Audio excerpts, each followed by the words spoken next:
Somebody searched for a beauty salon in your town last night. If you had a website, they might have booked.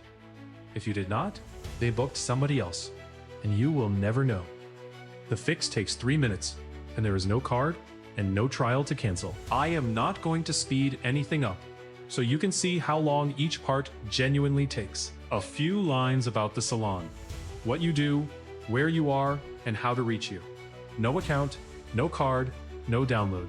Behind that line, it is assembling the sections a beauty salon needs, with copy and photographs to match. And that is the page. Everything the salon needs above the fold, and the image moving with the cursor.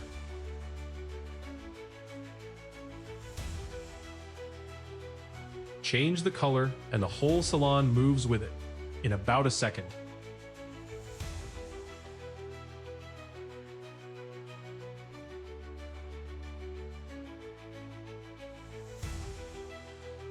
It has written the salon a full page, services with prices, opening hours, an address, and a booking form that takes appointments today. Choose your address and publish. The salon is live, a real website, free and yours to keep.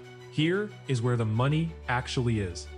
A booking taken at midnight is a booking you did not lose. A client whose history is on screen is a client who feels known. A question answered at 11 at night is a customer who did not call the salon down the street instead. Reviews asked for on the day, your team, your settings, all of it included. This is what people mean when they say a website should pay for itself. A client books while you are with someone else, and nobody had to remember to chase anything. And that is what a client sees.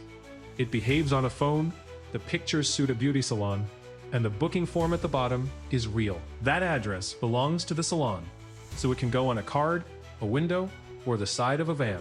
One appointment, taken by the site on a day you did nothing to earn it. You are texted, they are texted, and it is waiting for you. It costs nothing, and it stops you losing the bookings you never hear about.